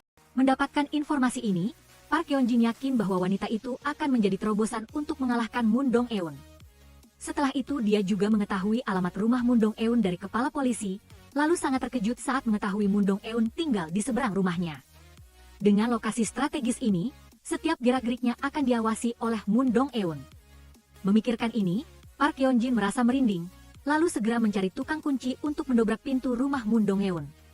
Begitu masuk ke dalam rumah, Park Yeon-jin langsung ketakutan dengan pemandangan di depannya. Di dinding tertempel penuh foto-foto para perundung. Melihat tumpukan foto ini, Park Yeon-jin langsung mengumpat. Seharusnya sejak awal dia tidak merundung Moon Dong-eun, melainkan seharusnya dia langsung membunuhnya. Bersamaan dengan itu, Ha Du-yong juga menemukan Moon Dong-eun. Meskipun dia tahu Moon Dong-eun adalah korbannya, bagaimanapun juga Park Yeon-jin sudah bersamanya selama 10 tahun, jadi dia masih ingin memberikan kesempatan kepada istrinya untuk memperbaiki kesalahannya. Moon Dong-eun menceritakan semuanya kepada Ha Du-yong tentang bagaimana dia sengaja mendekatinya. Bahkan foto-foto mereka berdua bersama juga sengaja dia kirim. Setelah mendengar hal-hal ini, Ha Du-yong menebak jika Moon Dong-eun ingin membalas dendam pada Park Yeon-jin, dia pasti juga tinggal di dekat rumahnya. Begitulah, saat Park Yeon-jin sedang asyik melihat foto-foto itu, Ha Du-yong juga datang ke rumah Moon Dong-eun. Pasangan suami istri itu bertemu dalam situasi ini. Apa yang akhirnya akan terjadi saat kedua suami istri itu bertemu? Semua rahasia Park Yeon-jin tidak bisa disembunyikan lagi. Ha Du-yong melihat kunci pintu yang didobrak oleh Park Yeon-jin. Masuk ke rumah tanpa melepas sepatu. Perasaannya terhadap Park Yeon-jin langsung jatuh bebas, merasa seolah-olah dia tidak mengenal wanita di depannya. Park Yeon-jin berkata kepada Ha Du-yong bahwa siapapun boleh datang ke sini, kecuali dia. Apakah dia mulai membenci Moon Dong-eun sepertinya? Tidak disangka seluruh percakapan mereka terdengar oleh Moon Dong-eun di kamar sebelah. Ha Du-yong bertanya kepada Park Yeon-jin apakah dia pernah menyiksa dan memaksa orang di sampingnya sampai mati, atau apakah dia pernah membunuh orang dengan kata-kata. Park Yeon-jin bersikeras tidak mau mengakui, bahkan mengatakan bahwa dialah yang menjadi korban. Dia bahkan beralasan bahwa hubungannya dengan Moon Dong-eun hanya tidak terlalu harmonis. Padahal dia tidak pernah merundung Moon Dong-eun setelah Park Yeon-jin pergi. Foto John Jae-joon dan putrinya yang diambil bersama. Melalui foto itu, dia teringat kembali masa lalu dan perilaku aneh Jeon Jae-jeon, sepertinya dia sudah memahami sesuatu. Saat ini, sekretaris mengatakan kepada Ha Du-yong bahwa sebelum Sun Myung-oh menghilang, dia meninggalkan beberapa kata-kata. Dia sudah menyimpan semuanya di USB. Ha Du-yong menyetir sambil memutar rekaman suara Sun Myung-oh yang berkata, setelah itu dia mengetahui istrinya telah mengkhianatinya. Setelah pulang ke rumah dengan marah, dia melihat tas-tas belanja berwarna biru yang dibeli dari toko mahal tersusun rapi di ruang ganti. Seolah-olah setiap tas adalah tanduk yang berkilau. Saat ini dia akhirnya tidak bisa lagi menahan emosinya. Keesokan harinya, Ha Du-yong pergi ke toko Jeon Jae-jeon ingin membuktikan dugaannya. Dia masuk ke ruang ganti, tas di dalamnya sama persis dengan tas di rumahnya. Di dalamnya tidak hanya ada sofa tetapi juga berbagai macam anggur merah. Dia tiba-tiba teringat kata-kata Park Yeon-jin kepadanya. Akhirnya Ha Du-yong mengerti. Du-yong tidak hanya berselingkuh, bahkan anaknya pun adalah anak Jae-jeon. Kepala Ha Du-yong sudah dipenuhi tanduk, dia adalah lelucon itu sendiri. Di sisi lain, setelah Myung-oh tahu bahwa Yeon-jin telah menyakiti Sohee, dia ingin memeras uang tutup mulut yang besar darinya, jadi dia menelepon beberapa orang dari kelompok pembuli. Termasuk Dong-eun yang telah memberitahunya. Dong-eun sudah tahu dia akan mengkhianati mereka sehingga dia tidak takut sama sekali. Myung-oh selalu berpikir dia tidak bersalah dalam masalah Yoon So-hee, tetapi Dong-eun mengatakan tidak mungkin dia tidak bersalah. Bahkan jika dia dieksekusi dengan memotong tubuhnya menjadi 5 bagian, itu masih merupakan keuntungan baginya. Semoga dia beruntung. Sun Myung-oh baru menyadari bahwa esensi Yoon So-hee sama sekali tidak mengancam orang-orang ini. Itu harus diakui secara pribadi oleh pelaku Park Yeon-jin. Sun Myung-oh mengerti. Jadi dia segera membuat janji untuk bertemu Park Yeon-jin secara pribadi. Setelah keduanya bertemu, Sun Myung-oh seolah-olah menguap dari dunia ini. Benar-benar tidak ada jejak. Setelah itu Kim Kyung-ran datang ke kantor polisi untuk melaporkan hilangnya Sun Myung-oh atas permintaan Moon Dong-eun. Orang pertama yang cemas adalah Lee Sara, karena polisi akan segera mengetahui bahwa dia menggunakan tepung. Park Yeon-jin juga gelisah. Dia mengatur pertemuan dengan Jae-jeon dan melalui perkataan mereka, dia mengetahui bahwa Myung-oh telah menelepon mereka satu persatu sebelum dia menghilang. Terlebih lagi, semuanya menyebutkan kasus Yoon So-hee, dan orang-orang ini berlomba-lomba mengalihkan perhatian ke Yeon-jin, menanyainya apakah dia benar-benar telah membunuh Yoon So-hee. Yeon-jin teringat kejadian di atap sekolah menengah. Setelah pakaiannya terbakar, Yoon So-hee telah meminta bantuannya. Sementara dia hanya mendorong sedikit dan Yoon So-hee jatuh dari atap. Yeon-jin tertawa seperti orang gila saat memikirkan masa lalu.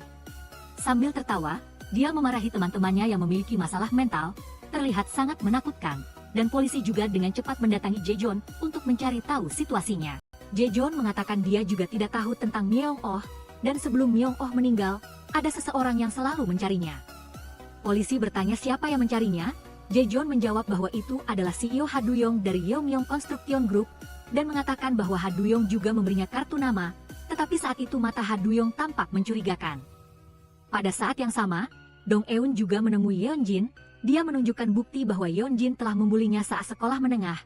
Dong-eun awalnya berniat memberinya kesempatan untuk meminta maaf dan memperbaiki diri. Dia mengatakan bahwa hari ini dia datang untuk memberinya kesempatan terakhir, dan kesempatan ini datang dari kesopanan suaminya ketika datang ke rumahnya. Dong-eun juga menyarankan Yeon-jin untuk menyerahkan diri ke kantor polisi atau memohon pengampunan dari korban. Dengan begitu, dia akan segera menghentikan balas dendam. Tetapi Yeon-jin mengatakan jika dia pergi ke kantor polisi, dia akan menjadi berita utama, dan hidupnya akan hancur.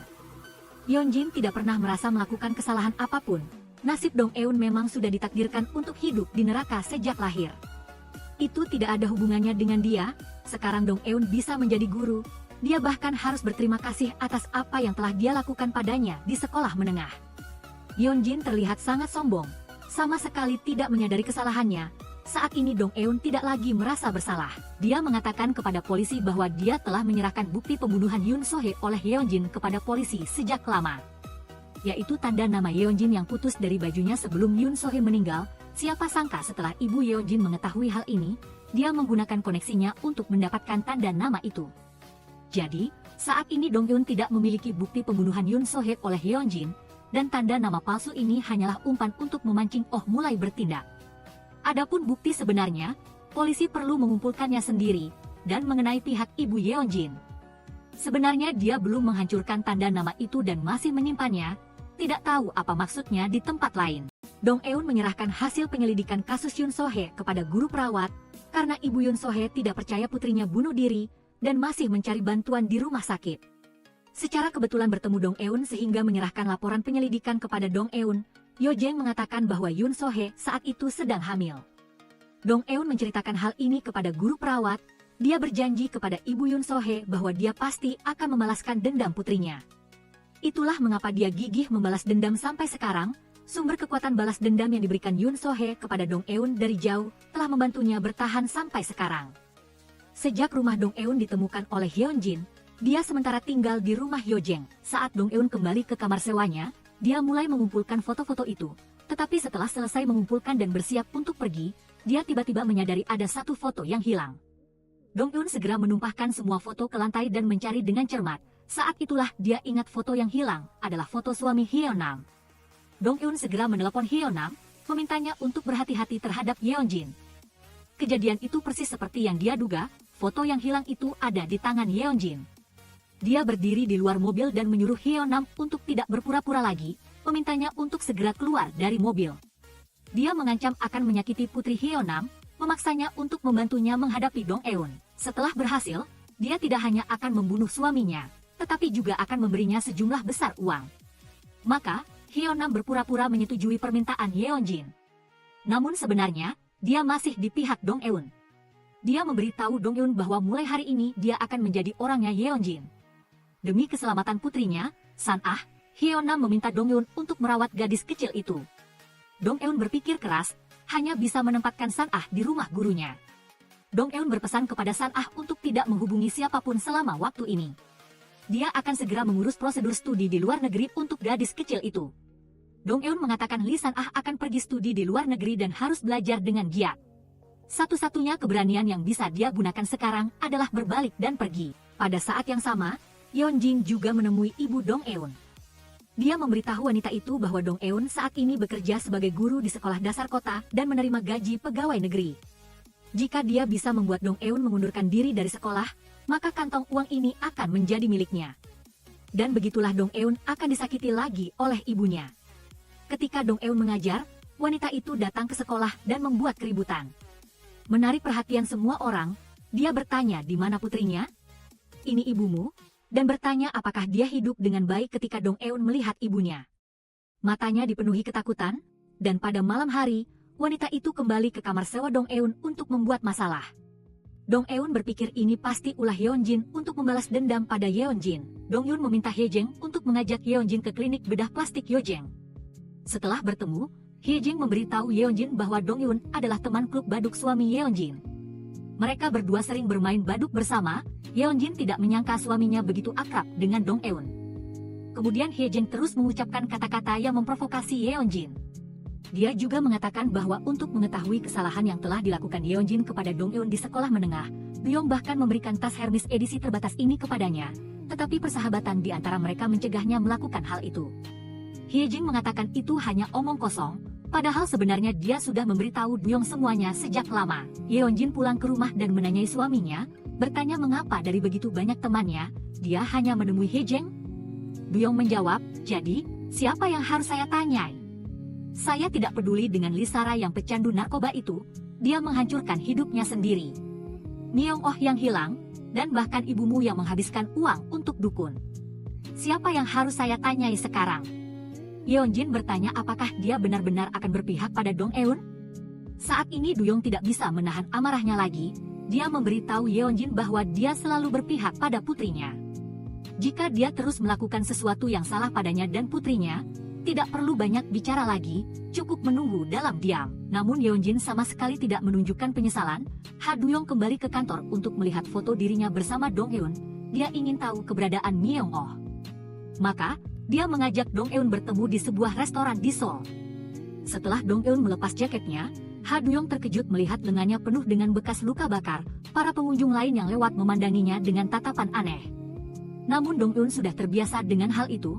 Melihat bekas luka yang memenuhi tubuh Dong Eun, Ha Duyong tidak bisa percaya ada orang sekejam itu di dunia ini. Awalnya dia punya banyak hal yang ingin ditanyakan pada Dong Eun, tapi pemandangan barusan telah membantunya memahami tekad balas dendam Dong Eun. Dong Eun langsung mengatakan bahwa dia berharap Duyong akan bercerai dengan Yeonjin, dan tujuan balas dendamnya adalah membuat Yeonjin tidak punya siapa-siapa lagi di sisinya. Duyong bertanya mengapa? Dia menjawab karena dia merasa Duyong adalah kemuliaan bagi Yeonjin, dan dia berharap dia bisa menjadi reruntuhan di hati Yeonjin. Duyong mengatakan saat ini dia tidak akan bercerai dengan Yeonjin, dan untuk alasannya, dia tidak bisa mengatakannya agar bisa mendapatkan kembali cinta suaminya, Duyong. Yeonjin datang ke rumah sakit Yojeng untuk perawatan kecantikan, dan begitulah dia jatuh ke dalam perangkap Yojeng. Setelah menyuntikkan anestesi kepada Yeonjin, dia langsung kehilangan kesadaran. Dia bertanya padanya apa yang telah dia lakukan pada Myung-oh. Yeonjin terkejut mendengar itu. Ternyata sebelum Myung-oh menghilang, orang terakhir yang bertemu dengannya adalah Yeonjin. Myung-oh mengatakan dia tahu Yeonjin adalah orang yang membunuh Yoon So-hee, dan bukti pembunuhan Yoon So-hee ada di sakunya. Yeonjin kaget dan langsung merebut bukti dari sakunya, tetapi malah menemukan sebungkus permen jeli stroberi. Myung-oh semakin yakin bahwa Yeonjin adalah pelaku yang membunuh Yoon So-hee. Dia menuntut Yeonjin memberinya 1 miliar won sebagai uang tutup mulut, atau dengan cara lain. Setelah itu, dia dengan puas mengucapkan kata-kata yang menghina Yeonjin, tanpa menyadari bahwa dia akan segera menemui ajalnya. Yeonjin yang marah mengambil botol anggur di atas meja dan memukulkannya ke kepala Myung-oh. Ketika dia melihat dia belum berhasil melumpuhkannya, Yeonjin terus memukulkan botol anggur berulang kali ke arahnya. Dia tidak berhenti sampai Myung-oh kehilangan kesadaran. Setelah itu Yeonjin segera mulai menghancurkan bukti, dan meminta Jaejon untuk mengurus jenazah Myung-oh. Saat ini Yeonjin memberitahu Jaejon bahwa kakinya memiliki luka akibat cakaran Myung-oh. Mungkin masih ada bukti di kukunya. Jaejon menghancurkan semua bukti yang merugikan Yeonjin, tetapi saat ini dia memiliki motif lain. Dia ingin menggunakan informasi ini untuk memeras uang tutup mulut dari Yeonjin, jadi dia tidak menghancurkan jenazah Myung-oh tetapi menyimpannya di sebuah rumah duka. Saat ini Yeonjin terbangun dari mimpinya. Dia segera meminta untuk menyelidiki kamera pengawas di rumah sakit, karena takut apa yang terjadi barusan akan terekam. Dia berlari pulang seperti orang gila, memeriksa apakah ada darah yang menempel di tubuhnya setelah membunuh Myung-oh. Dia masih merasa takut dengan kejadian barusan. Keesokan harinya dia secara proaktif merendahkan diri, ingin berdamai dengan suaminya. Namun sikap Duyong tetap sangat dingin. Yeonjin tidak mengerti mengapa suaminya bermain baduk dengan Dong Eun. Duyong mengatakan bahwa pertama kali bertemu Dong Eun, dia merasa sangat aneh padanya. Setelah itu dia menghilang untuk sementara waktu. Dia mulai berharap dia muncul lagi saat bertemu berikutnya. Dia sangat ingin bermain baduk dengannya, tetapi dia kehilangan inisiatif. Ini membuatnya bingung. Yeonjin mengatakan bahwa Duyong menyukai Dong Eun adalah perselingkuhan emosional.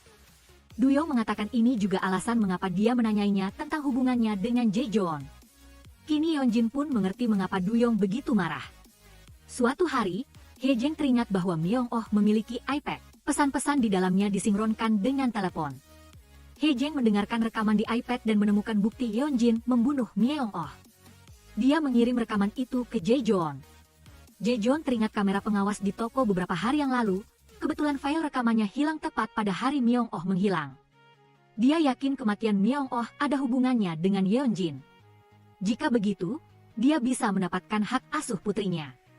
Dia bertanya kepada Hye-jeng apakah dia ingin menikah dengannya untuk bersama-sama merawat putri mereka. Yesol? Hye-jeng yang memang ingin menikahi pria kaya langsung setuju. Saat ini Yeonjin juga tidak sedang bersantai. Dia mendatangi Hyeonam, dan dari perkataan wanita itu, dia mengetahui bahwa Dong Eun memiliki orang lain yang membantunya. Orang itu adalah seorang dokter. Setelah mengetahui berita ini, Yeonjin meminta Hyeonam untuk terus memantau pergerakan Jaejon dan melaporkan kepadanya kapan saja. Sebagai hukuman, hari ini Yeonjin tidak memberikan uang kepada suami Hyeonam, sehingga dia akan pulang lebih awal dari biasanya. Hyeonam kembali dipukuli, dan setelah itu suaminya juga mengetahui bahwa putrinya, San-ah, menghilang, sehingga dia memukuli Hyeonam lebih brutal lagi. Sebagai seorang ibu, untuk melindungi putrinya, meskipun dia harus menahan rasa sakit sebesar apapun, dia tidak pernah mengungkapkan keberadaan San-ah. Sementara itu, Lee San-ah juga sudah naik pesawat ke Amerika, sepenuhnya meninggalkan ayahnya yang kejam. Saat rekan Dong Eun, Hyeonam, sedang mengikuti Shin Yong-jun, dia menemukan bahwa Shin Yong-jun sering keluar masuk rumah duka, terlihat sangat mencurigakan. Untuk mencari tahu tujuannya pergi ke rumah duka, mereka berdua juga datang ke sana. Hyeonam menemukan tempat itu sudah lama terbengkalai, tetapi tagihan listriknya anehnya tinggi. Dong Eun juga menyampaikan kecurigaannya kepada Yo Jeng. Mereka berdua menduga mungkin jenazah Myung-oh disembunyikan di sana. Keesokan harinya Dong Eun dan Yo Jeng bersama-sama datang ke rumah duka ini. Faktanya, mereka benar-benar menemukan jenazah Myung-oh, tetapi Dong Eun tidak melaporkannya ke polisi demi keamanan. Yo Jeng telah membeli rumah duka ini, dan penjaga keamanan juga menjadi orang mereka. Dong Eun memberitahu Yo Jeng, meskipun sekarang mereka telah menemukan jenazah Myung-oh, tetapi masih belum ada bukti kunci yang dapat membuktikan pelakunya adalah Yeonjin. Sebenarnya, sejak Yeonjin datang ke rumah sakit Yo Jeng untuk operasi plastik, dia telah mengambil sampel DNA dari luka wanita itu saat Yeonjin masih di bawah pengaruh obat bius. Selama itu cocok dengan jaringan manusia di bawah kuku Myung-oh, maka pelakunya bisa diumumkan di tempat lain. Guru olahraga sekolah itu dengan dalih mengambil foto siswa, tetapi melakukan hal yang tidak pantas. Setelah Dong Eun mengetahuinya, dia mencari alasan untuk menyuruh siswa-siswa kembali ke kelas untuk menghukum guru mesum itu. Dong Eun mendapatkan bukti foto-foto tersembunyi dari guru lain, lalu mengirimkan semua foto itu kepada Jaejeon. Jaejeon melihat putrinya di antara foto-foto tersembunyi itu dan menjadi sangat marah. Dia segera datang ke sekolah, pertama-tama menghapus bukti dari kamera, lalu menghajar guru mesum itu habis-habisan. Pemandangan kejam ini kebetulan dilihat oleh putrinya, Yesol. Gadis kecil itu dengan ketakutan menceritakan hal ini kepada Ha Duyong. Di kantor polisi, Jaejeon tidak mau berdamai dan ingin guru mesum itu dipenjara. Saat itulah pengacara Ha Duyong mengeluarkan surat perdamaian untuk menyelesaikan krisis ini. Ha Duyong bertanya kualifikasi apa yang dimiliki Jaejeon untuk menuntut hukuman pidana bagi guru itu. Jaejeon mengatakan Ha Duyong tahu dia adalah ayah kandung Yesol, tetapi Ha Duyong mengatakan Jaejeon lebih tidak bermoral dari yang dia bayangkan. Dia bertanya apakah Jaejeon tidak tahu bagaimana menulis dua kata, malu, lalu keduanya saling menyerang. Saat bertengkar dengan Ha Duyong, Jaejeon tidak unggul. Akhirnya hidungnya patah, dan untuk melindungi putrinya, Yesol, Ha Duyong hanya bisa membawanya ke rumah neneknya terlebih dahulu. Setelah Yeonjin pulang dan mengetahui kejadian itu, dia sangat marah, bersikeras menuntut penjelasan yang masuk akal dari Ha Duyong. Ha Duyong menjadi geram, tidak lagi memikirkan perasaan Yeonjin. Dia berkata, "Selir istriku datang ke sekolah putriku. Berpura-pura menjadi ayah kandung gadis itu membuatku sangat marah, coba bantah lagi. Pasti kau sangat penasaran apakah aku tahu Yesol adalah putri kandungku atau bukan, kan? Aku tahu semuanya." Saat ini, Duyong tidak lagi sabar dan mengungkapkan semuanya. "Kau hanya peduli pada keselamatanmu sendiri, dan tidak pernah peduli pada perasaan putri kita. Sudah sejauh ini dan kau masih menyelidikiku untuk melihat apakah aku tahu Jaejeon adalah ayah kandung putri kita? Apapun, aku tahu semuanya." Tapi Yeonjin masih berdalih. Dia mengatakan dia selalu berusaha mempertahankan pernikahan ini, karena Duyong bersikeras mengungkap masa lalunya yang kotor, itulah mengapa dia harus melakukan itu. Duyong mengatakan Yesol adalah putrinya. Meskipun mereka berdua bercerai, itu tidak akan berubah, dan saat ini ibu Dong Eun juga sedang berulah. Pertama, dia mencari Yo Jeng, meminta untuk bertemu Yo Jeng sebagai ibu mertua, tetapi Yo Jeng tahu tujuannya sehingga dia tidak peduli. Dia juga menghubungi orang tua murid di sekolah Dong Eun, menggunakan nama Dong Eun untuk meminta hadiah. Dong Eun yang dipaksa kemudian menemukan tumpukan barang-barang bermerek itu di tempat sampah. Tepat saat hujan deras, dia dengan marah mendatangi ibunya, menanyainya mengapa dia menghancurkan hidupnya lagi. Mengapa dia bisa bersekongkol dengan orang lain untuk menghancurkan hidup putrinya seperti itu? Mengapa dia bisa meninggalkannya sekali lagi? Mengapa dia bisa mengkhianatinya seperti itu? Setelah itu, Dong Eun mengambil gunting dan memotong-motong tumpukan barang berharga ibunya. Sang ibu dengan marah menyerang Dong Eun. Akibatnya, wajahnya robek panjang, darah mengalir deras di wajahnya. Dong Eun tidak percaya ibunya bisa begitu kejam padanya. Ini semakin membuatnya bertekad untuk membalas dendam. Sementara itu, para pelaku perundungan Dong Eun juga akan segera dihukum. Pertama, Dong Eun menemui Sarah, dan melalui koneksinya dia membeli jenis narkoba yang disukai Sarah. Sarah melihat jenis yang disukainya dan tidak bisa lagi menahan diri. Dong Eun juga mengirimkan pesan kepada semua orang di gereja. Dan Sarah juga mulai berhalusinasi setelah menggunakan narkoba itu. Dia melakukan serangkaian gerakan tidak senonoh. Orang-orang buru-buru mengeluarkan ponsel mereka untuk mengambil gambar sebagai bukti ketika mereka melihat sisi menjijikan dari pelukis terkenal itu. Setelah menerima pemberitahuan dari Hyeonam, Yo Jeng juga datang ke gereja. Dia tahu ini adalah rencana Dong Eun. Tapi dia memberitahu Dong-eun bahwa Jaejeon terperangkap karena ini adalah pertama kalinya. Dia akan segera keluar. Dong-eun tidak akan bisa mengalahkan mereka. Tapi dia tidak tahu bahwa teman Dong-eun telah segera memposting bukti tentang pembawa acara berita cuaca yang menindas teman-temannya di media sosial. Topik tentang narkoba dan perundungan di sekolah segera memicu diskusi sengit di kalangan netizen. Dong-eun memberitahu Yojeng bahwa meskipun Jaejeon bisa segera keluar, Yojeng telah membunuh orang. Bukan hanya sekali, Yojeng bertanya apakah dia punya bukti? Dia mengatakan dia memiliki semua bukti yang cukup. Dan video Jaejeon melakukan tindakan tidak senonoh serta masalah pembawa acara berita cuaca yang menindas teman-temannya juga dengan cepat menjadi topik pembicaraan orang-orang di waktu luang mereka. Hyeonam yang menggemaskan bahkan menambahkan bahan bakar ke api, memposting komentar publik yang mengatakan bahwa pembawa acara berita cuaca ini adalah Yojeng. Setelah membaca banyak komentar yang menghina, Yojeng segera melarikan diri untuk mencegah saham perusahaan jatuh. Duyong datang menemui Yojeng, berharap mereka bisa melewati krisis ini bersama. Pengacara mengambil bukti intimidasi yang diunggah secara online, bertanya apakah orang ini Zuljin? Zuljin tetap keras kepala menolak untuk mengakui. Dia pikir tidak ada lagi bukti yang dapat membuktikan bahwa dia melakukan intimidasi sehingga tidak perlu menjawab. Dorang sangat kecewa melihat Zuljin tidak menunjukkan penyesalan sama sekali. Pada saat yang sama, Chechun dan Haezan sudah bersama. Mereka sedang mengobrol dengan antusias ketika Haezan mengeluarkan rekaman suara yang digunakan Zuljin untuk menjebak Shi. Saat itulah Chechun teringat bahwa sebotol anggur seharga 100 juta di ruang gantinya juga hilang pada hari itu. Dia menyadari bahwa ini juga merupakan bukti bahwa Zuljin menjebak Shi. Hunam juga memberitahu Park Yeonjin tentang hubungan antara Ha Duyong dan Jeon Jaejeon. Untuk memverifikasi kebenaran ini, Park Yeonjin pergi ke rumah Jeon Jaejeon dan kebetulan bertemu Ha Duyong. Ha Duyong mengatakan dia berpacaran dengan Jeon Jaejeon dan sudah dimulai sejak hari sebelumnya. Park Yeonjin mengucapkan selamat kepada Ha Duyong, lalu bertanya mengapa Ha Duyong membawanya ke rumah sakit bedah plastik Park Yeonjin, padahal Park Yeonjin adalah putra direktur rumah sakit Seoul.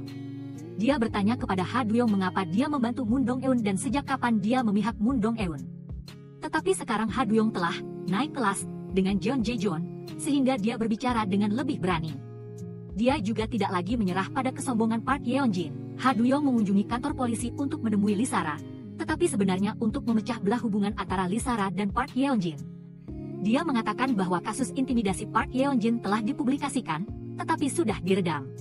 Itu semua berkat berita yang digunakan Lisara. Selain itu, hari ini mereka juga menerbitkan laporan yang menuduh Lisara menghindari pajak melalui pameran seni.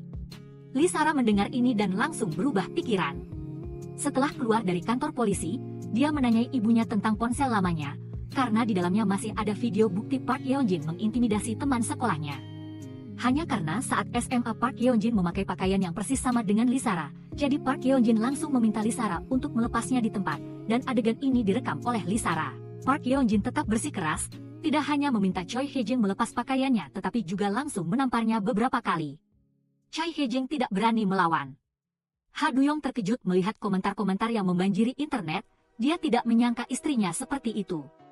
Ha Duyong menemui Moon Dong-eun menanyakan tentang istrinya. Moon Dong-eun memberikan alamat Ibu Yoon So-hye kepada Ha Duyong, menyuruhnya untuk mencari tahu sendiri. Ha Duyong bertanya kepada Moon Dong-eun bahwa jika dia ingin Park Yeonjin hidup menderita, menyerang Park Yeonjin adalah cara tercepat, tetapi Moon Dong-eun mengatakan jika dia melakukannya maka dia juga akan sangat menderita. Ha Duyong kembali bertanya apakah setelah membalas dendam Moon Dong-eun akan bahagia? Moon Dong-eun mengatakan bahwa dia hanya berharap cukup bahagia sehingga dia bisa mati. Dia hanya berharap kebahagiaan seperti itu sudah cukup. Akhirnya Ha Duyong berhasil menyelidiki bahwa sisa-sisa jenazah Yoon So-hye disimpan di sebuah rumah sakit di Seoul. Dan pemilik rumah sakit ini adalah Jo Yo-jeng yang sering bermain catur dengannya, sementara di sisi lain, Moon Dong-eun di rumah membuka laci. Tak disangka dia melihat banyak sekali alat bedah, bersama dengan surat-surat yang dikirim dari penjara. Dari surat-surat itu, dia baru tahu bahwa Jo Yo-jeng setiap hari harus hidup di neraka. Sebenarnya Jo Yo-jeng juga berpikir sama seperti Moon Dong-eun, ingin agar orang-orang jahat itu menerima hukuman yang setimpal. Dia awalnya ingin menjadi dokter di penjara, jadi dia memberikan dokumen kepada seniornya yang bekerja di sana, tanpa disangka malah bertemu dengan pembunuh yang membunuh ayahnya Jo Yo-jeng. Kali ini akhirnya si pembunuh mengungkapkan alasan mengapa dia membunuh ayah Jo Yo-jeng. Saat itu tangannya patah tulang dan hampir mati kesakitan. Tetapi karena dia adalah seorang pembunuh, semua dokter tidak mau mengoperasinya. Hanya ayah Jo Yo-jeng yang bertindak sesuai dengan cita-cita luhur seorang dokter.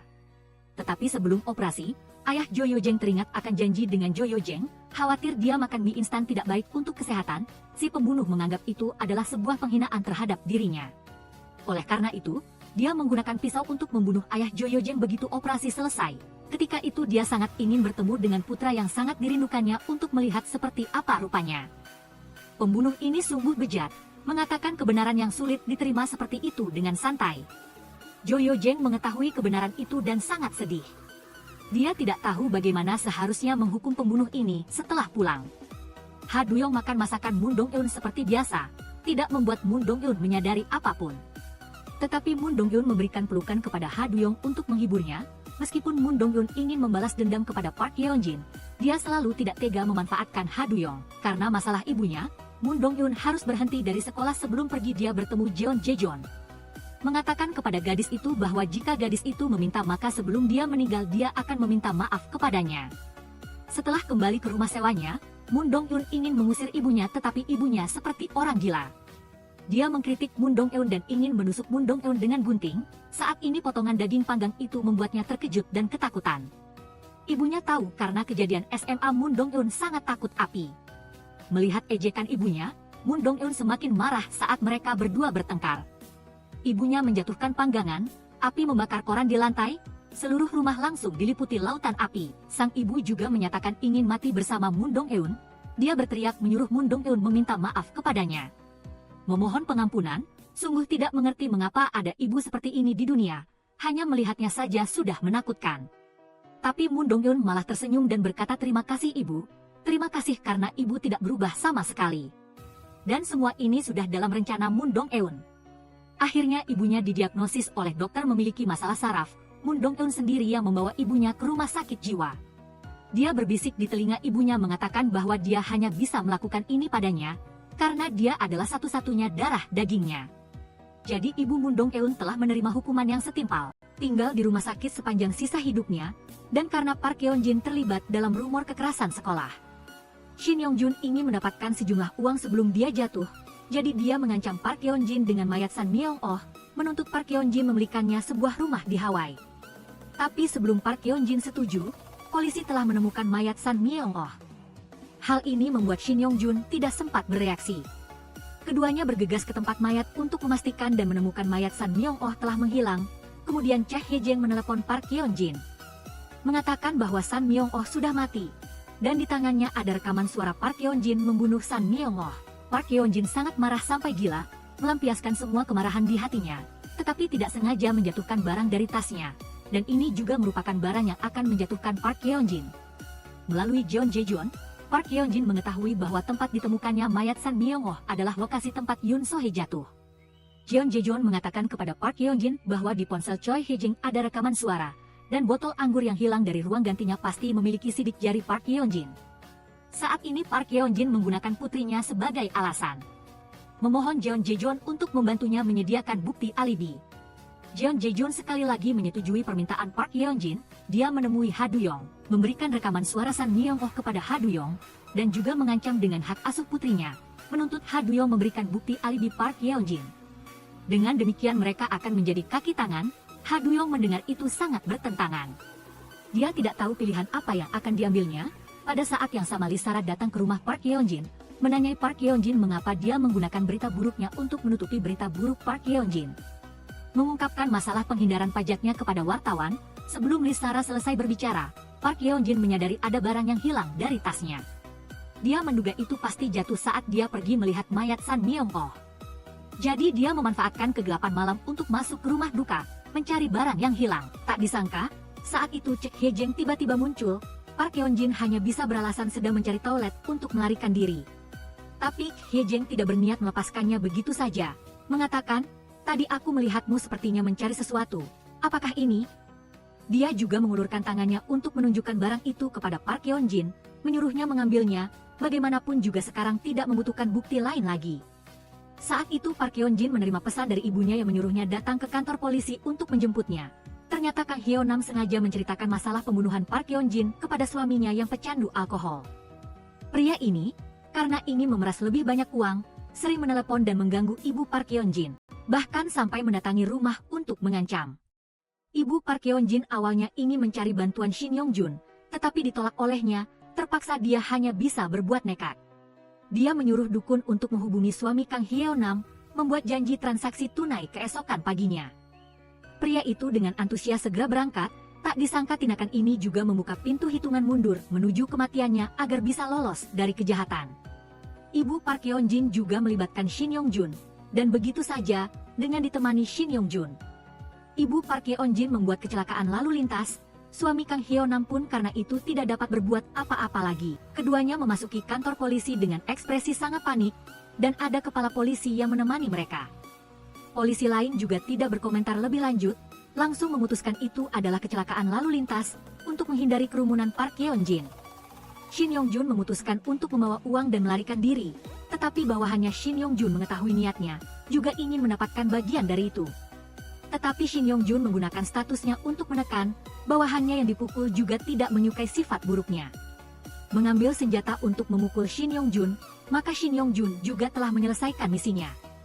Kemudian Kang Hyeonam datang ke kantor polisi untuk mengambil jenazah saat melihat suaminya.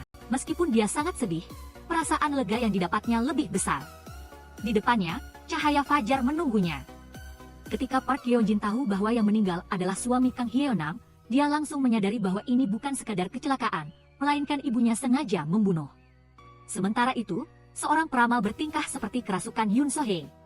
Dia berbicara omong kosong kepada Park Yeon-jin, "Kau masih mengingatku." Park Yeon-jin mendengar itu dan gemetar ketakutan, dia melotot ngeri melihat tingkah laku peramal itu. Mengingat semua yang telah dia lakukan pada Yoon So-hee, Park Yeon-jin memegang korek api mengancam Yoon So-hee, memintanya melepas pakaiannya.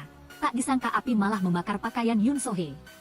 Yoon So-hee ketakutan berteriak minta tolong pada Park Yeon-jin, tapi Park Yeon-jin menolak, bahkan mendorongnya, dan begitu saja hidup Yoon So-hee berhenti di usia 18 tahun.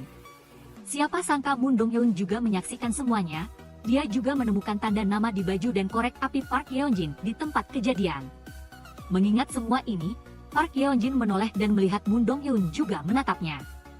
Peramal itu masih berbicara tentang detail Park Yeon-jin membunuh Yoon So-hee. Mendengar itu, mental Park Yeon-jin hampir runtuh. Tapi adegan selanjutnya yang benar-benar menjatuhkannya, peramal itu berbicara sambil menggerakkan tangannya. Akhirnya dia sendiri juga dihukum, sedangkan mengapa peramal itu meninggal? Maka ini adalah kategori metafisika yang perlu kita imajinasikan sendiri. Park Yeon-jin ketakutan setengah mati, dan segera meninggalkan lokasi kejadian. Kejadian ini juga membuat Moon Dong-eun teringat pada Yoon So-hee. Kemudian Park Yeon-jin menemui Kang Hyeonam, menuduhnya dan Moon Dong-eun merencanakan kematian suaminya, dan juga melibatkan ibunya, bahkan mengancam putri Kang Hyeonam. Saat ini Kang Hyeonam tidak lagi takut pada Park Yeon-jin, mengayunkan tangannya dan menamparnya. Adegan ini terlihat oleh Ha Du-yong. Ha Du-yong memberi Park Yeon-jin dua pilihan, yaitu mengakui kesalahan kepada keluarga korban, memberikan ganti rugi yang sesuai, atau bercerai. Tapi sampai saat ini Park Yeon-jin masih tidak mengakui bahwa dia membunuh Yoon So-hee. Jadi Ha Du-yong segera mengumumkan berita perceraiannya dengan Park Yeon-jin, dia telah sepenuhnya meninggalkan Park Yeon-jin.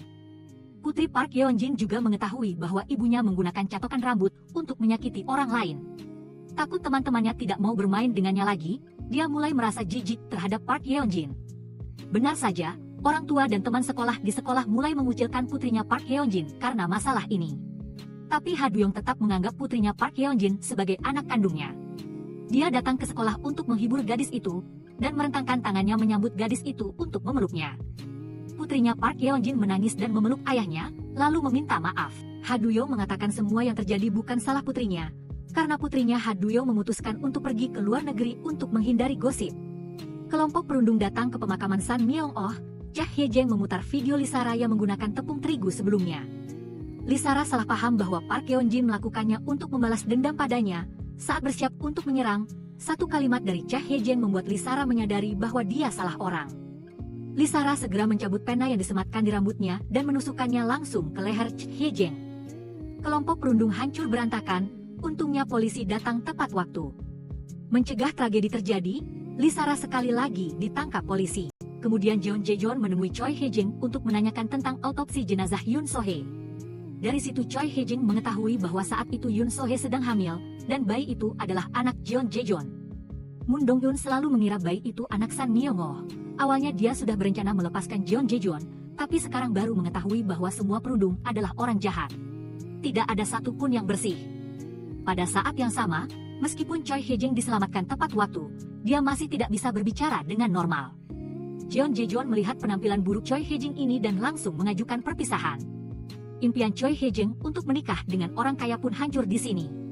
Untuk membalas dendam pada Jeon Jae-jeon, Moon Dong-eun memberikan sebuah cara kepada Choi Hye-jin, yaitu menambahkan sejenis obat ke tetes mata Jeon Jae-jeon. Setelah itu Choi Hye-jin membawa barang yang sudah disiapkan ke rumah Jeon Jae-jeon, tetapi saat Jeon Jae-jeon tidak memperhatikan, dia diam-diam mengganti semua tetes mata Jeon Jae-jeon. Kemudian Jeon Jae-jeon pergi ke sekolah mencari putrinya dan menerima kabar bahwa putrinya telah pindah sekolah. Dia segera menghubungi Ha Du-yong, tetapi pihak lain mematikan ponselnya. Saat mengemudi dengan marah, dia melihat jalan di depannya semakin kabur. Pasti obatnya sudah bereaksi. Jeon Jae-jeon segera menghentikan mobil untuk memeriksa situasi.